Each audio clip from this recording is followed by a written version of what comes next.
All right, ready to go. So, today is also a special day of the Vaishnava calendar. You know that? No. Two things. It's the commemoration of the disappearance day of Bir Krishna Pandit, and it's also Lakshmi Vijay, or the celebration of victory. Not actual victory, she tried to fight. Anyway, we'll talk a little bit about those things.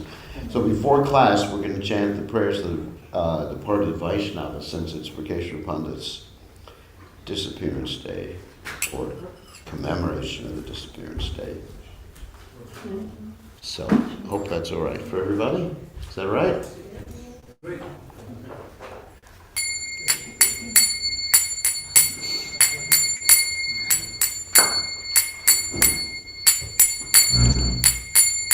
Jai Nilo Prema Jana Koruna Pracho Jai Nilo Prema Jana Koruna Pracho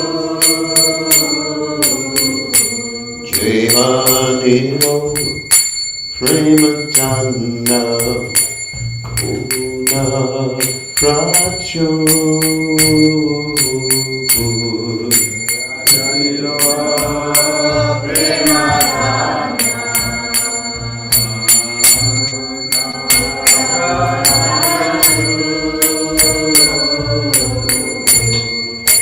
Nahamara Sarup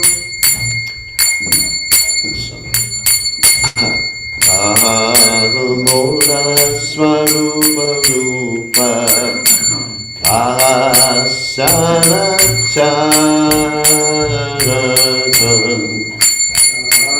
Mola Swarupa Rupa Asana Charatan Nagaja Sarula Guna Patita Ahamura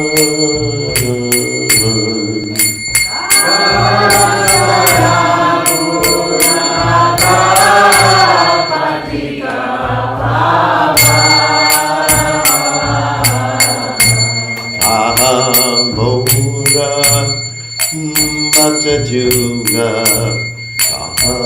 Ahakarira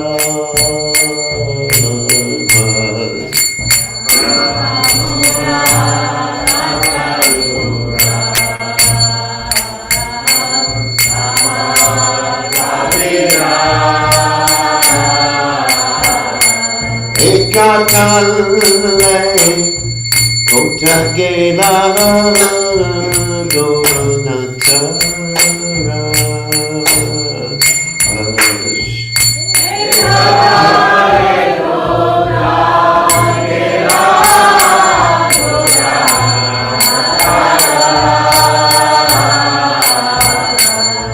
Pashane Kutivo Mata Annale Hashivo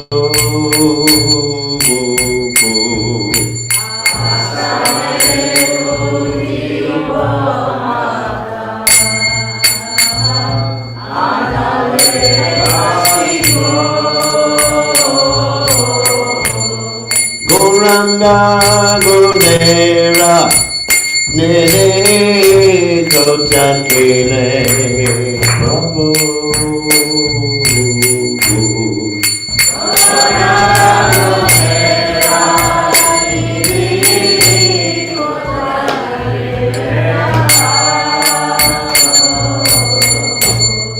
Sapa Sangira Sange Ye Koilo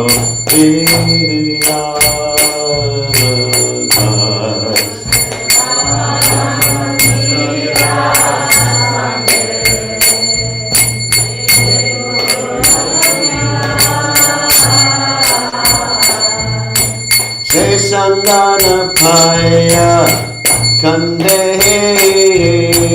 Naro Tom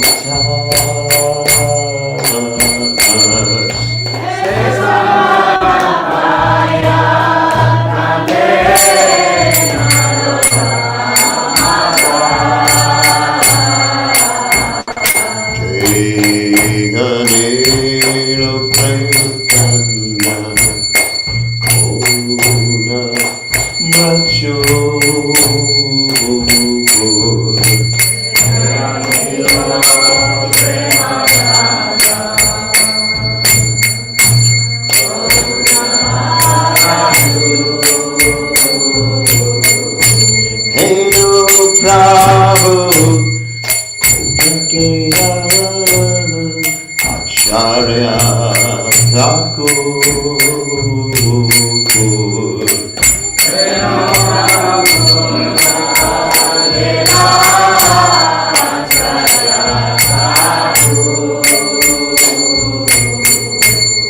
Jaya Jaya Thakur Jaya Jaya Thakur Jaya Jaya Thakur Jaya Jaya Thakur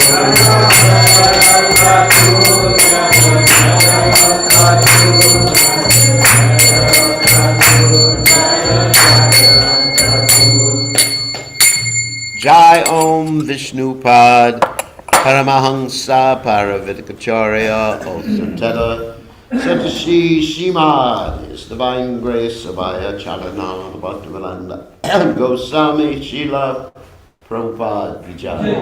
ISKCON Founder Acharya Srila Prabhupada Ki Jai. Ananda Goti Vaishnav Vrinda Ki Jai. Namacharya Srila Haridas Thakur Ki Jai. Prince Kaho Sri Krishna Chaitanya Prabhu Nityananda Shitweda Gadadha Shiva Sadi Gaur Bhakta Vrinda Ki Jai. Shri Radha Krishna Shri Radha Krishna Gopinath Shyam Kund Radhakunda Giri Govardhan Ki Jai. Vrindavan Ki Jai. Mathuram Ki Jai. Jagadada Swami Ki Jai. Yamunamai Ki Jai. Shrimati Lasi Devi Ki Jai. Sankirtan Bhakta Vrinda Ki Jai. Go, Premananda, all gloriously assembled devotees, all gloriously assembled devotees, all gloriously assembled devotees, all glorious to Shri Guru and Gauranga Srila Prabhupada Ki Jai. Nama Om Vishnu Padaya Krishna Prasthaya Budale Shrimati Bhaktivedanta Swami Nityanamani Namaste Saraswati Devi Gauravani Pacharani Nivishesha Shunyavadi Paschatya Tejatarni. So I'll just read the translation. He brought the treasure of divine love and it was filled with compassion and mercy. Where is such a personality as Srinivas Acharya gone? Where my Swarup Damodar and Rupa Goswami? Where is Sanatan? Where is Raghunath Das, the savior of the fallen? And Gopal Bhattan? Where is Krishna's Kaviraj? Where did Lord Gauranga, the great dancer, suddenly go? I will smash my head against the rock and enter into the fire.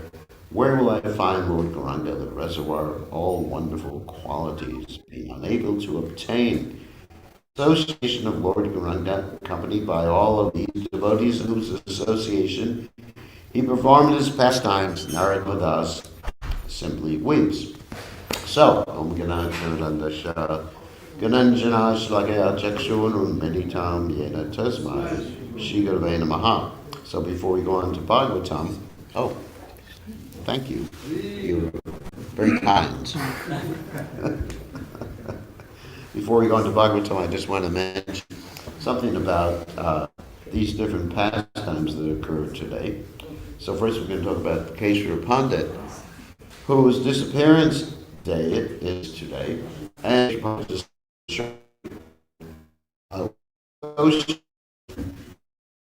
Sri Chaitanya Mahaprabhu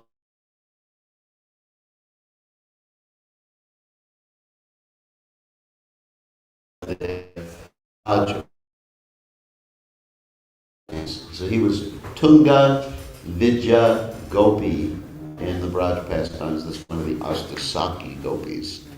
And he was renowned for his dancing. He could dance for 72 hours without stopping, pretty good. And Lord Chaitanya said about him that if I had two devotees like you were like a wing and you could fly. So if I had two devotees like you, I could fly in the air. He said that about Prakeshwar Pandit. Prakeshwar Pandit is also renowned for engaging Devananda in Vaishnava Seva, and therefore Devananda Pandit, I'm not going to tell the whole story.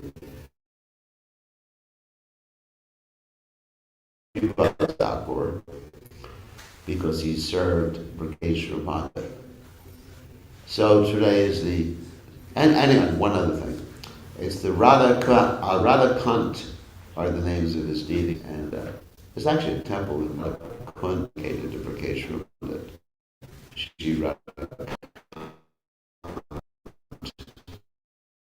temple. Thus to Radhakant.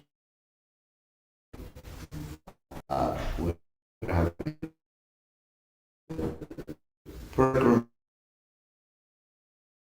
the 22nd of December to about the 6th of January. So if anyone wants to come, you're all invited. It's a little cold, but that's the time for all the families to come too. So that's why there's going to be a lot of devotees with us. Anyway, apart from that, today is also the Hera Panchami.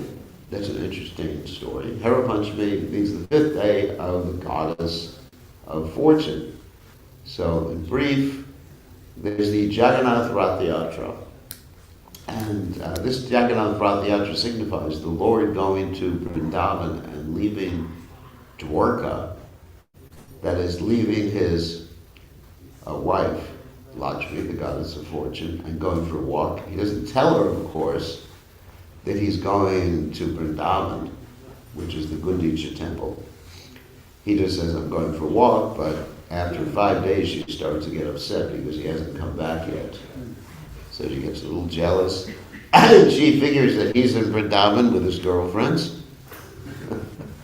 So she and all of her associates, they go to Vrindavan. They can't enter into Vrindavan. Vrindavan is the Gundicha temple. They can't actually enter. They're just at the gate of Vrindavan because Lakshmi can never enter Vrindavan because she's attached to the Lord in opulence. So anyway, they go to the gate of the Gundicha temple and they start beating up all the associates of Lord Jagannath. The Lakshmi is very jealous. Obviously, I guess most wives would be jealous if their husband went to visit his girlfriends. In the modern day and age, they just shoot the guy. At least in America, that's what happens, because you have guns, so they just shoot the man and the woman. But in those days, they just beat them with sticks, which is much more civilized. So we recommend that. So if your husband's not faithful, you beat him with a stick. Okay. Apart from that, anyway, so Lord Chaitanya was watching this performance. It was a drama, actually, when Lord Chaitanya was present, because the goddess fortune wasn't there. I mean, maybe ontologically and the identity of what the Lord Chaitanya Mahaprabhu's associates. But anyway, he was watching this drama, and men were playing the different parts of Lakshmi and her associates and the associates of Lord Jagannath. And so Lord Chaitanya was laughing, and he was appreciating very much the jealousy in the spiritual world. Because in the spiritual world, there's jealousy, and the jealousy is actually very sweet. In the material world, it's called matsarya, which is actually one of the anarthas, jealousy, enviousness. We're envious of someone else because of what they have. And so, the material world, we got to get rid of it. But spiritually, which is the original source of everything we have in the material world, according to Krishna in the Bhagavad Gita, the 15th chapter, then it's just relishable. And Lord Chaitanya was laughing, and he said, he was analyzing, he says, there's 3 types of jealous ladies.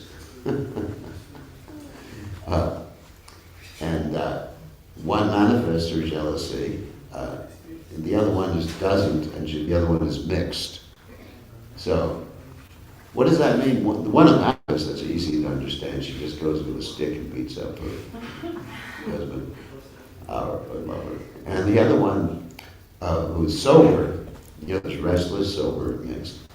And the one who's sober, she just tolerates. As they say in Great Britain, she keeps a stiff upper lip. That's a British saying. And one who is mixed is sarcastic. Sarcastic means she'll say to her husband, I know you really love me. Anyway, in any case, these things are happening in the spiritual world. The material world is actually very distasteful, this jealousy. But Lord Chaitanya is appreciating the spiritual jealousy. So that's the Lakshmi Vijay, also known as the Hera Panchami. Panchami means 5. It happens the 5th day after the Jagannath Rath Yatra. So, then we'll go on to Bhagavatam, with your permission. So, we're reading from Srimad Bhagavatam, 10th canto, 3rd chapter, text 46. Actually, why is it that everywhere I go they're reading from the 10th canto now? People must have gotten more advanced and overcome all their anarthas and, come to the spiritual platform and be qualified. So anyway, Om Namo Bhagavate Vasudevaya. Om Namo Bhagavate Vasudevaya. Om Namo Bhagavate Vasudevaya. Om Namo Bhagavate Vasudevaya. Om Namo Bhagavate Vasudevaya. Shri Shubho Vacha Iti Uktvasid Daris Tushnim Bhagavan Atma Maya Vidro Sampashyato Satyo Vahuva Prakrita Shishu Shishubhavacha Ityuktva Sedaris Tushnim Bhagavanatmamaya Vitro Sampashyato Satyo Uva Prakrita Shishu Shishubhavacha Ityuktva Sedaris Tushnim Bhagavanatmamaya Vitro Sampashyato Satyo Uva Prakrita Shishu Shri Shubhavacha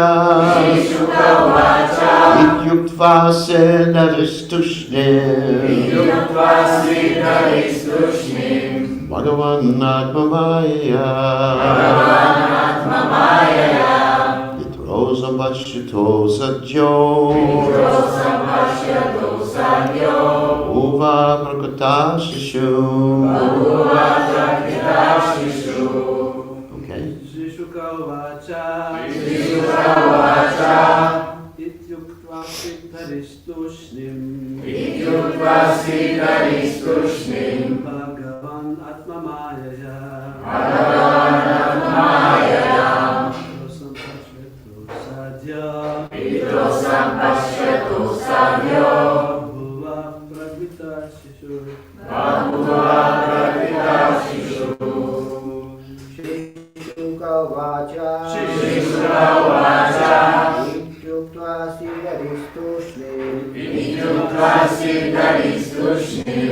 Bhagavan Atma Mayaya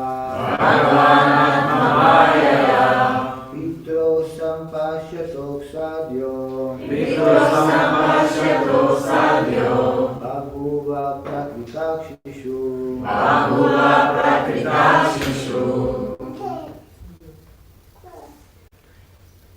Ladies? Shishuka vacha Itutpasidari sushni Bhagavan Atma Mayaya Vitro Sampashyato Sadyo Bhaguva Prakritakshishu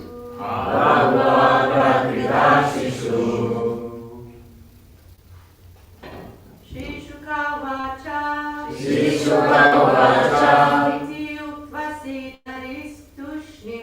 Ityuktvasiddharistushnim Bhagavan Atma Mayaya Vitro Sampashyato Sadyo Bhaguva Prakritashishu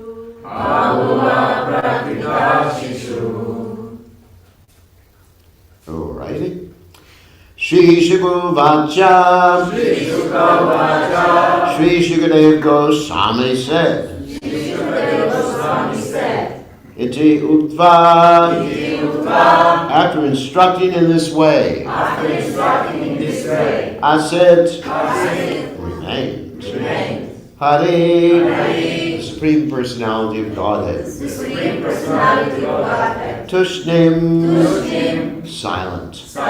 Bhagavan. Lord Vishnu, the Supreme Personality of Godhead.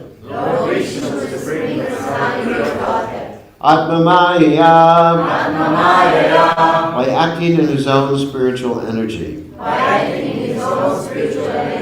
Pitro. Sampashyato. While his father and mother were factually seeing him. Satya. Immediately. Babhuva. He became. Prakrita. Like an ordinary human being.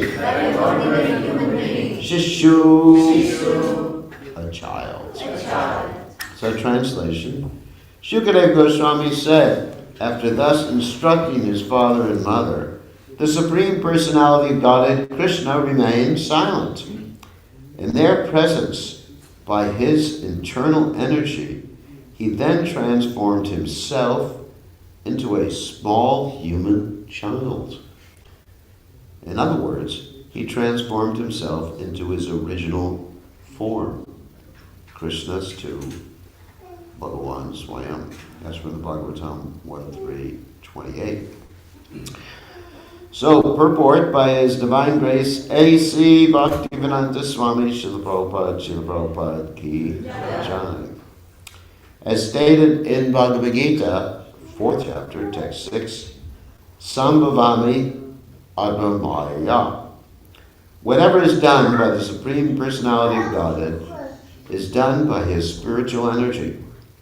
Nothing is forced upon him by the material energy. This is the difference between the Lord and an ordinary living being. The Vedas say, Rasha Shakti Ravidaya Vashrite Swavalaki Jnana Vala Kriyacha. That says Svetashvatara Upanishad 6.8, and also it's in the C.C. Majulila 1365 in the purport. It is natural for the Lord to be untinged by material qualities. And because everything is perfectly present in his spiritual energy, as soon as he desires something, it is immediately done.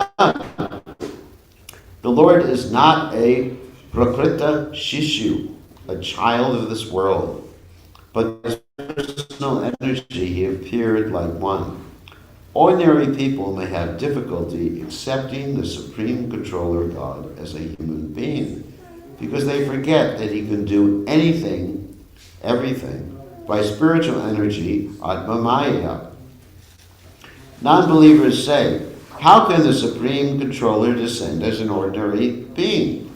This sort of thinking is materialistic. Srila Jiva Goswami says that unless we accept the energy of the Supreme Personality of Godhead as inconceivable, beyond the conception of our words and mind, we cannot understand the Supreme Lord.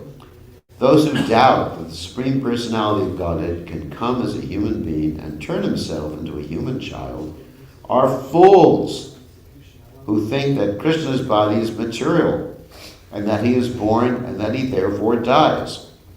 In the Srimad Bhagavatam, 3rd canto, 4th chapter, verses 28 and 29, there's a description of Krishna's leaving his body. Maharaj Parikshit inquired from Shukadeva Goswami, when all the members of the Yadu dynasty met their end, Krishna also put an end to himself, and the only member of the family who remained alive was Uddhava. How is this possible?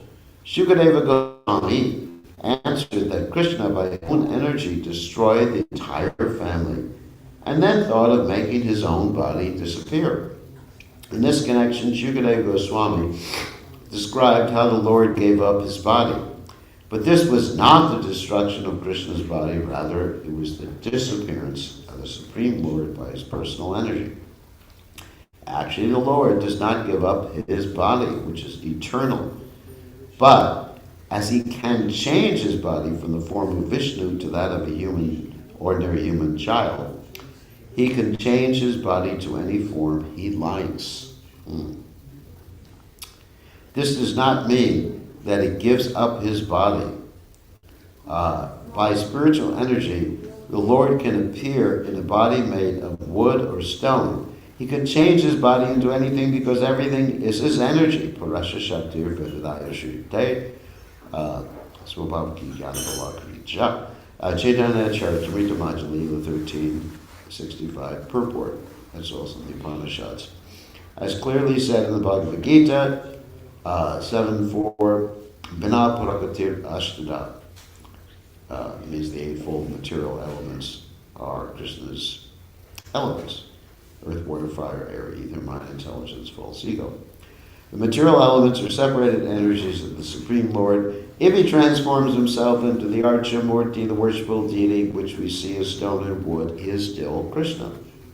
Therefore, the Shastra warns, Arche Vishnu, Shiladir Guruchu Nara Mati.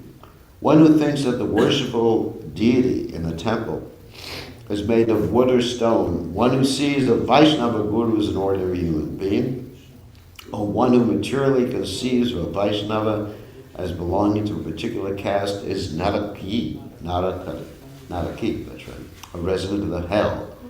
The Supreme Personality of Godhead can appear before us in many forms as he likes, but we must know the true facts, Janma Karma Jami Divimya, from Yovi Titatvata, Bhagavad Gita 4.9.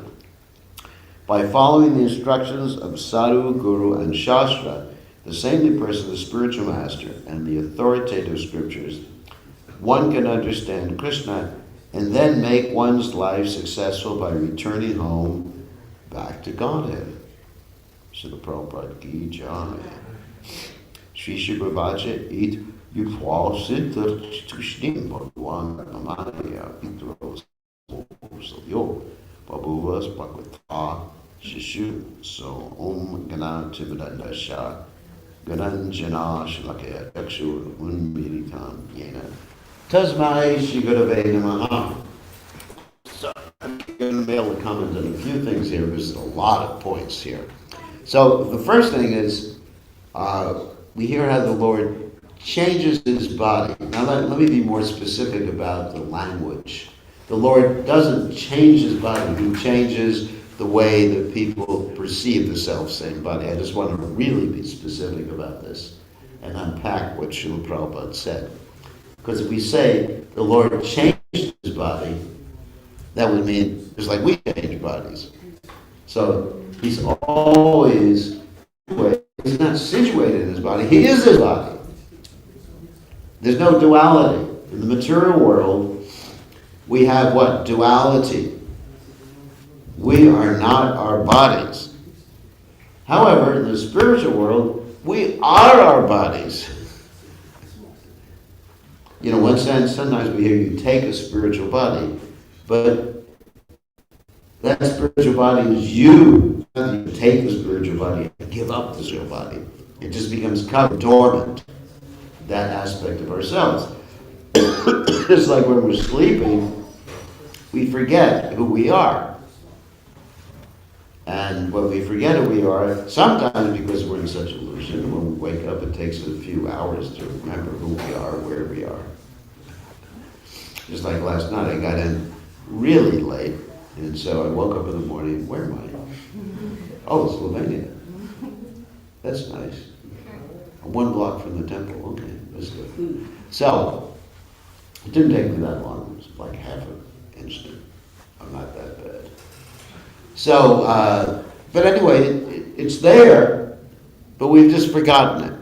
And when we go back to the spiritual world, we remember, and we're fully aware of our rasa and situation or relationship with Krishna. Anyway, so sometimes, and it takes some time to remind us too, because that's why generally when a Vaishnava leaves his body, the Vaishnava goes back to where Krishna's pastimes are taking place within the material world, because he needs some basic experience of what he was doing or what his situation is in the spiritual world. You need that experience.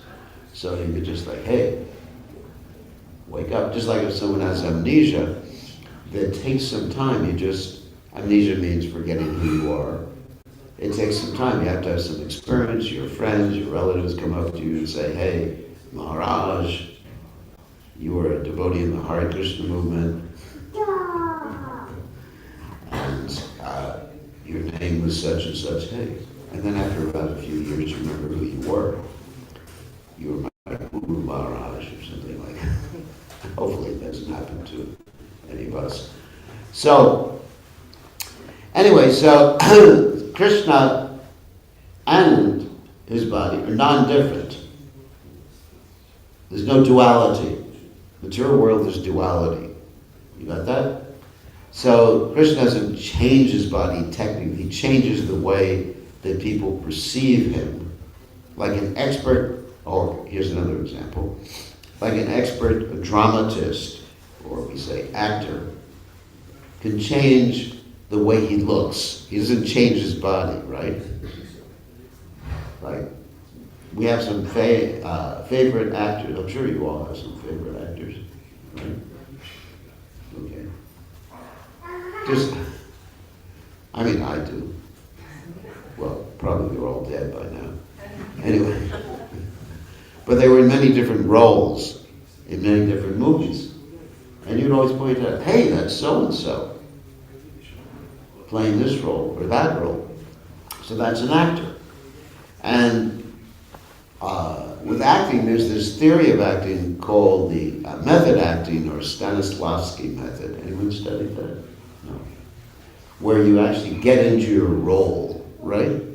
Anyone's heard about that? Getting into your role means you actually completely absorb yourself into what you're doing and you forget about everything else. So Krishna is like that too. When he gets into his role of Lord Nrsingadev, he's not thinking of dancing with the gopis in Vrindavan. That's Rasa Bus. Everybody understands that? He gets into it fully. You heard my devotee Prahlad Maharaj. I'm going to rip your intestines out, you jerk, you rascal. So he's in that mood of anger. So this, of course, is called Yoga Maya, because here we're talking about Yoga Maya a lot. Yoga Maya means she serves the Lord by allowing him to forget different aspects of his, let's see, pastimes, or different pastimes, or different activities he performs, and get into one thing. Because to think that the Lord changes his body, literally, that's Mayavad philosophy. In fact, the technical name for that is Parinam Vada, which means the transformation, Parinam Brahma Parinam, which means Brahman gets transformed. We know Brahman doesn't get transformed. It can't get transformed. Brahman means the greatest, but Brahman has three aspects. Brahmiti, Paramatmiti, Bhagavan Iti, Sharite. That is, Krishna as the Supreme Personality of Godhead, Paramatma in the heart, and the impersonal Brahman. Oops. So Brahman doesn't get transformed. What gets transformed is Panchatattva doesn't get transformed. I just listening, offer your obeisances. What gets transformed is Shakti. Krishna's Shakti transforms in different situations. And that's why this verse that Prabhupada quoted in the purport is there. Parasya Shaktir Vedaya Surite Subhavaki Jnana Balagriya Cha. For example, the Adi Shakti, original Shakti, or potency of the Lord, is Srimati Radharani. And then she expands as the principal gopis of Vrindavan, and they expand ultimately to the other gopis and the wives and Dwarka, and the Lakshmis, and then expand. Then you get Durga in the material world. So the Shakti can transform herself and perform different functions, but Brahman never gets transformed. I think that's a really important point, because I really want to clarify the language which says Krishna changes his body. He doesn't really change his body. He changes his appearance in the self-same body because he has different moods. And when Krishna has different moods, he manifests himself differently, and Krishna's the expert dramatic actor. Very, very important point to understand. And one understands that, as Prabhupada comments in the purport to the Karma Chami Devam, Evam Yoveti Tatvata Chakradeham Puna Janma Naitimam Iti Sojana, fourth chapter of the Gita. Then one won't have to take birth again in the material world.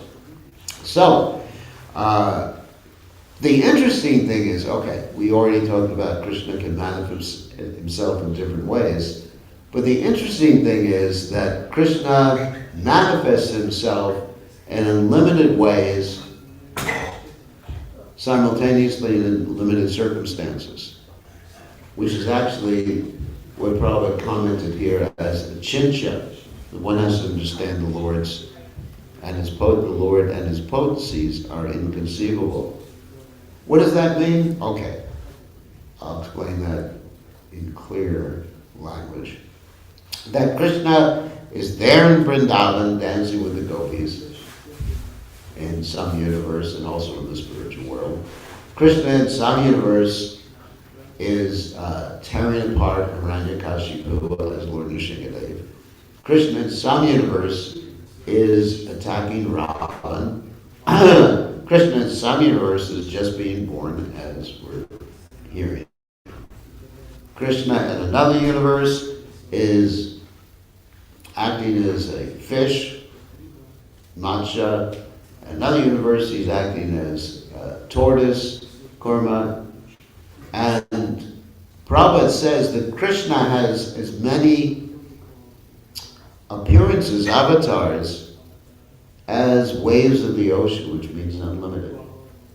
We just know about a few of these different manifestations or avatars of the Lord. And all these things are happening simultaneously.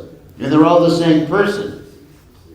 Advaita, Achyuta, Anadir, Adanturupam, Ajam Purana Purusham, Lavayovanam Cha, Vedeshu Durlabam, Adurlabam, Atma Bhakta, Govindamadi Purusham Tamaham Bhajami. What does that mean? There's one God. There's one God. Just like, let's take a look at Panchatattva here. We have three members of the Vishnu Tattva here in the Panchatattva. Interesting thing is that Panchatattva has three tattvas. Think about it for a second. There's 5 tattvas on the Panchatattva, but 3 tattva categories. Does everyone understand that? Because there's 5 members of the Panchatattva. What's a tattva anyway? Okay, let's go back a little bit. So a tattva basically sometimes is translated as truth. But in this particular case, it may be translated as category, eternal category. Not a direct translation. The direct translation is tattva means that which is. In other words, an eternal thing, an eternal entity. Nasato vijate babo, nabo vijate satai, ubiyara Bir Krishna Goswami. The same thing. Those things that are tattvas are things that don't cease to exist, that continue to exist.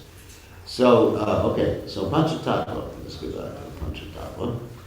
The attractive personalities here on the altar. So, you have 3 members of the Vishnu Tattva category. That's Chaitanya Mahaprabhu, Nityananda, and Advaita. Everybody understands that.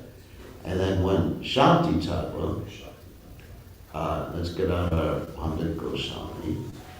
And then Shiva Tattva, the Srivas Thakur was Narada Muni.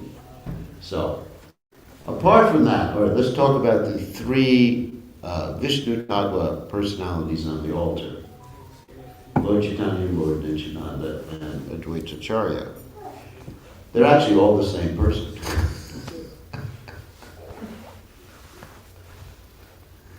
Oh my God. How's that possible?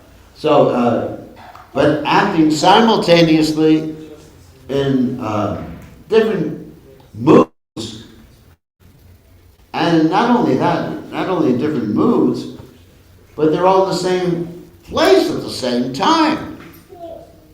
You know, it's one thing that Krishna can act in different moods at different places at different times. But here, they're all in the same place. And not only that, sometimes they're disagreeing with each other. And this is, if that's not inconceivable, you know, I don't know what is. If that doesn't, as we say in America, blow your mind, I don't know what's going to blow your mind. Right? Think about it. I mean, let me give you an example. You have Advaita Acharya and Lord Nityananda who had so many arguments. One time Lord Nityananda went, after Lord Chaitanya took sannyas, went to Advaita Acharya's house with Lord Chaitanya. And Advaita Acharya was feeding them some prasadam. And Lord Nityananda said, you know, this is not even a morsel. You're not giving me enough. And Advaita Acharya says, be satisfied, you reject Paramahamsa, with what I'm giving you. And Lord Nityananda got so upset, he threw some rice down on the body of Advaita Acharya. And Acharya started dancing in ecstasy, now contaminated, made crazy with other Salvaduta. So, another instance is that they were bathing in the Narendra Sarovara, this is part of the Gundicha pastime. They were bathing in the Narendra Sarovara, and they were having a water fight. And Lord Nityananda and Advaita Acharya were fighting each other in the water.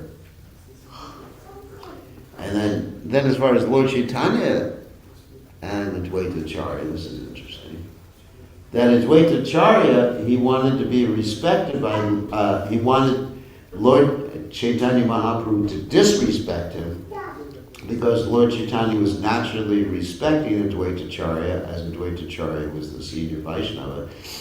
So Advaita Acharya started preaching a bogus philosophy called the Yoga Vishishta philosophy. This is in the Chaitanya Charitamrita, this story. And Lord Chaitanya got so angry with him that he and Lord Nityananda proceeded to Shantipur, where Advaita Acharya was living, and Lord Chaitanya started to beat him up. He was literally pounding him with his fists. It's amazing, isn't it? It's not, I mean, because sometimes we pound, not me. Sometimes some of you may pound each other with fists. Hopefully not Vaishnavas. So, Lord Chaitanya was pounding and Sita.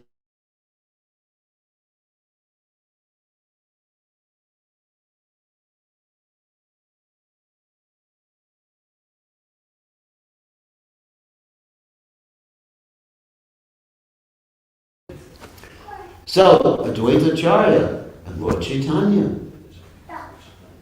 Same person, right? Am I wrong? Someone correct me if I'm wrong. Advaita Achyuta Nadi and Nanda Rupa.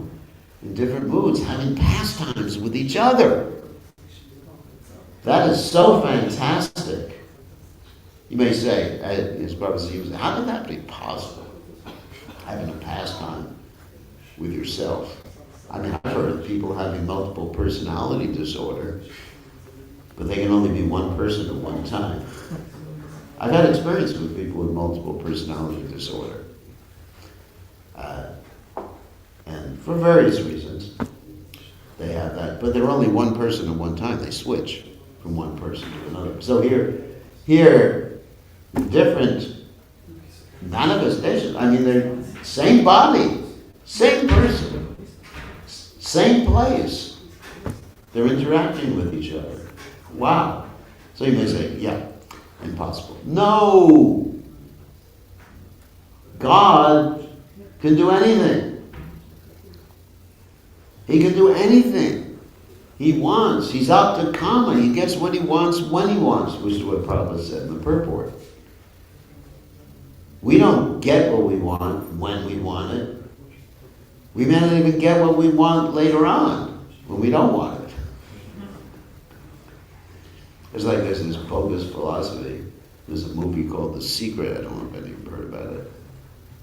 That if you want something enough, the universe is going to serve you, right? I remember I watched this movie just to see what was happening. And people believe in that.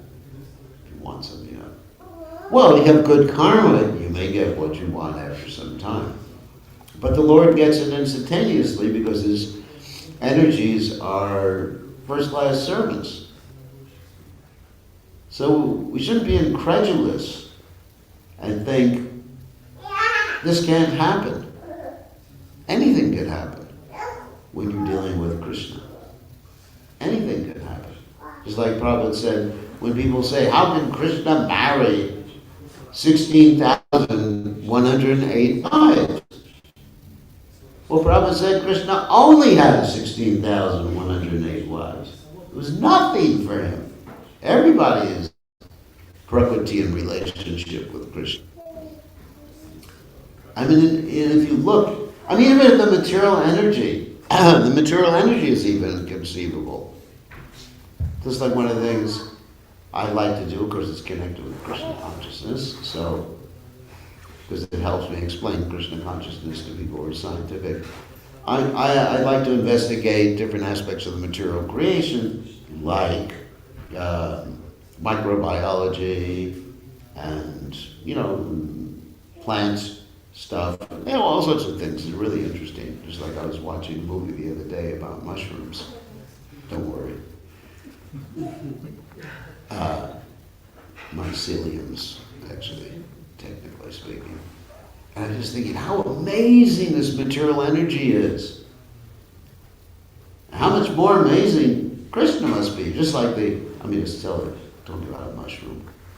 So the roots of the mushroom or the mycelium are so complex. They're like more complex than the interactions of nerves in the human brain. And it enables these different entities to talk to each other. Mushrooms talk to each other. And the trees talk to each other. Oh my God. Don't worry, I haven't become a hippie. Trees talk to each other, hugging trees.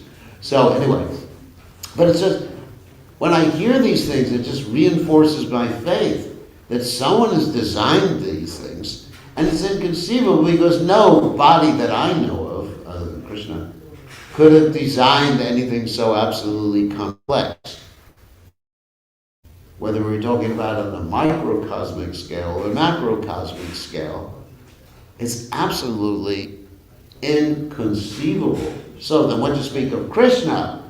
If this world is inconceivable, Krishna must be inconceivable, Achincha Shakti, right? So, anyway, so this is one of the points I wanted to make. So, actually I took some notes about this. So,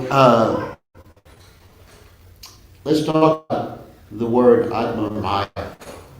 I think we have to end it in a few minutes. But anyway, Atma Maya, which means, Prabhupada translates it, as by his energy, by Maya's energy. But the word Maya, according to the Acharyas, means more than just energy.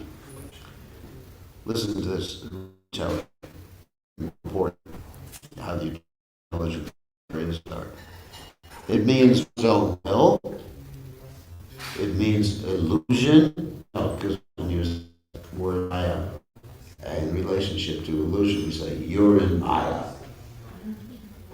You're in Big Maya. You're in Mahamaya. So it means illusion. So in this particular context, in this verse, the Lord is putting his devotees into illusion too. It also means, a word connected with illusion is deceit. Cheating.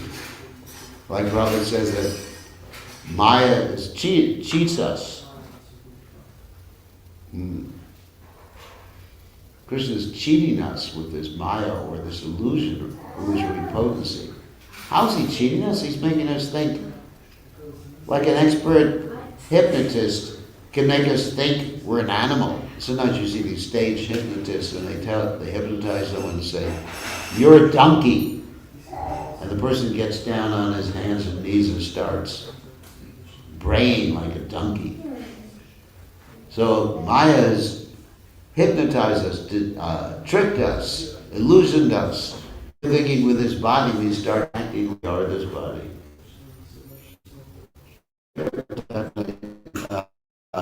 Definition of Maya is intelligence. These are all statements of the Acharyas and the commentaries of this verse. Intelligence. So Maya, Krishna's intelligence. Knowledge. Maya means knowledge. Can also mean knowledge. Desire. Maya can mean just this material energy. No. By Krishna's mercy. So you see all these different permutations of the meaning of Maya. Atma means, of course, self in relationship to Krishna. Can further elucidate and enhance the meaning of this verse, and then ultimately energy. So ultimately, Krishna is a chin.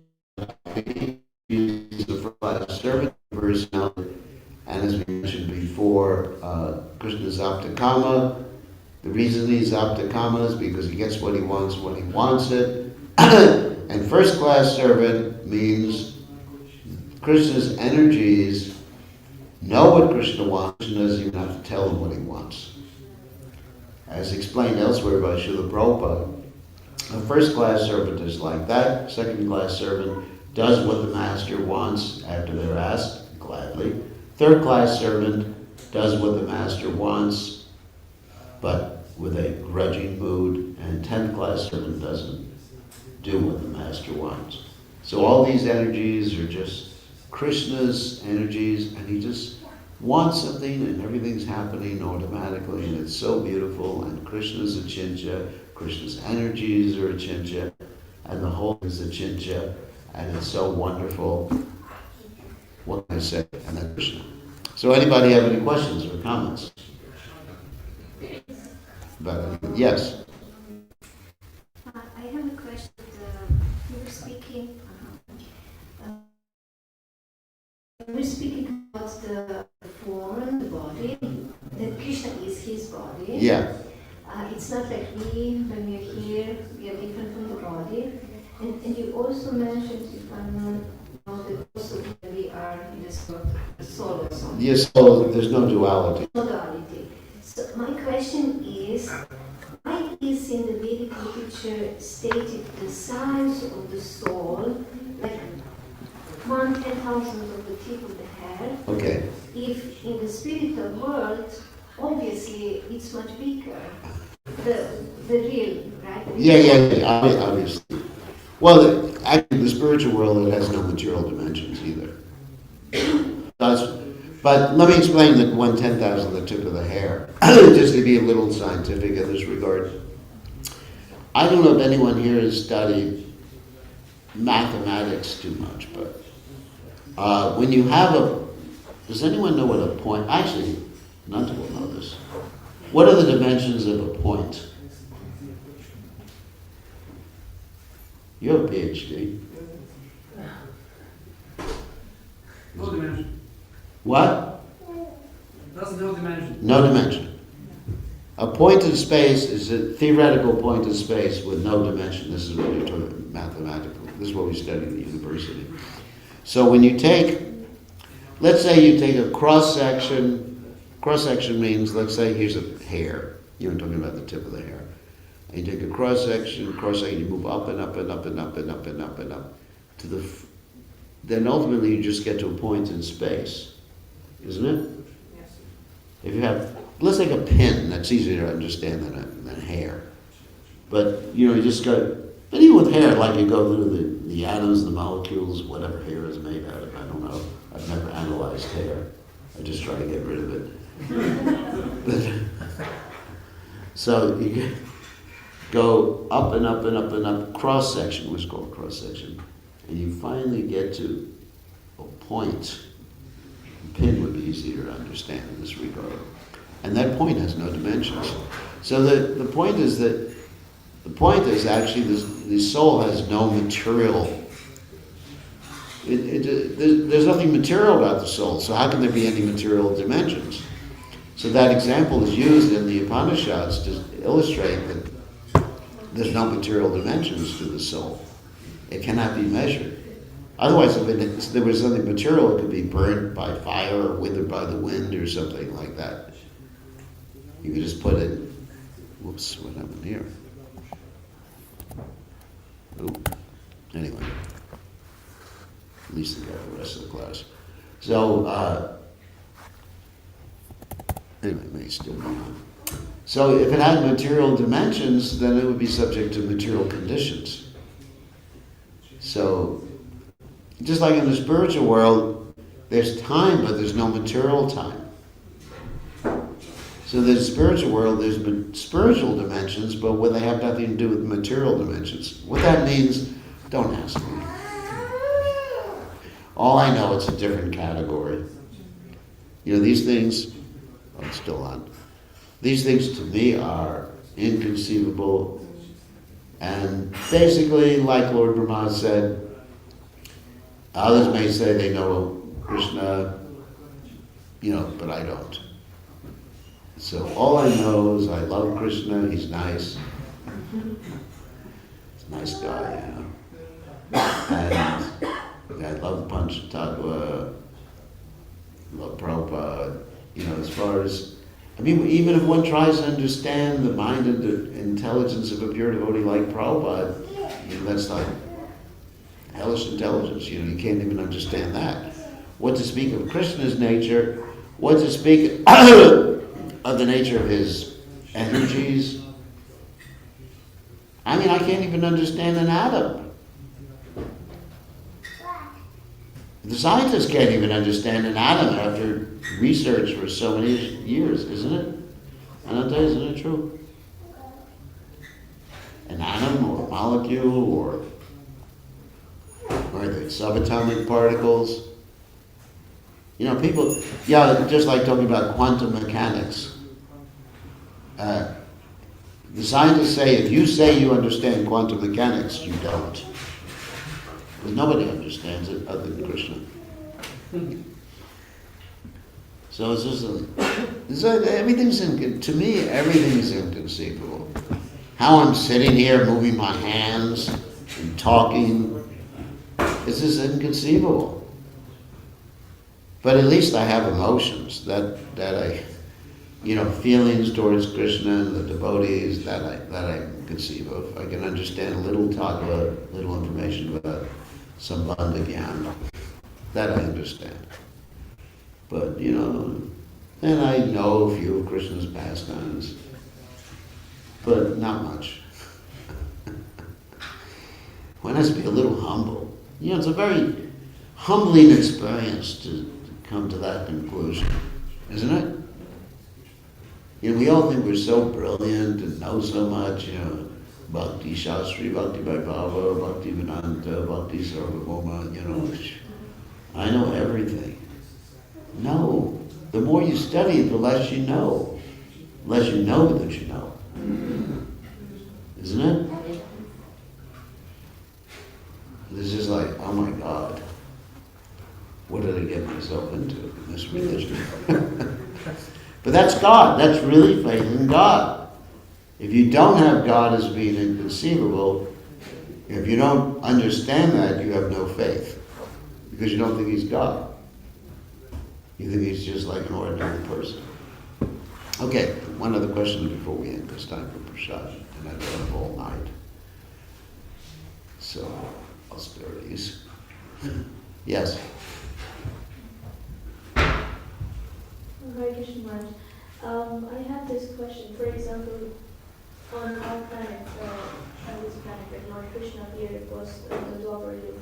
Yeah. When Lord Ramchandra appeared, it was Treta Yuga. Treta Yuga, yeah. So, just like we have different yugas on, this planet, also there are so many universes, within this material sphere. So, my question is that also there are different yugas in other material universes and planets. And also when, in the end, when it is said that during the time of annihilation, everything, will be annihilated, when the last avatar of the Lord appears. Yeah. And then in the end, we all, enter the body of Lord Krishna, the Mahavishnu. Mahavishnu, yeah, and the creation begins again. Right. So, so the question is that in other universes, like you were also saying that Lord Krishna is also having some pastimes in another planet, in another universe. Yeah. So in other universes also there are different yugas just like we have. And that's not explicitly described, but I would assume so. But they're the same incarnations, like, or let's use avatars. I like the word avatar better than incarnation, because I tend to get into linguistics. To me, incarnation means to take a body, but anyway, the technical word. I know we use it, but I like the word avatar, because the avatar is more scientific in this regard. Avatar means to cross down. Avatara, crossing down. Like Tirtha is a place that crosses up. We go to cross up Tirtha. So all these incarnations of personalities, they're eternally manifested in different places, in different yugas, in different universes. So how that's done in different universes, I'd have to consult the acharyas to see what they would say about that. Whether it's done through yugas, or it's done through some other means. But the incarnations, the avatars are eternal. Eternal. Like Lord Ramchandra's appearing somewhere and he's fighting Ravana. And there's a variety in the pastimes too. In other words, it's not that every time Lord Ram fights Ravan, it happens exactly in the same way. Krishna likes variety. So, Sita might have been kidnapped from Ayodhya instead of from Dandakaranya in certain yugas or certain other universes. It's inconceivable, and there's unlimited variety. As we mentioned before, there's more avatars, or there's unlimited avatars, like waves of the ocean. So all these things are inconceivable. All I know is Krishna is the enjoyer, Bhaktaram Jagatatpasam Sarvaloka Maheshwaram, Suridam Sarvabhutaram Gyatwamam Shantim Richati. He's the enjoyer, he's the proprietor, he's the well-wisher, and he's wonderful. Okay, I think we have to end now. Thank you very much. All glory is to His divine grace. Srila Prabhupada ki jai.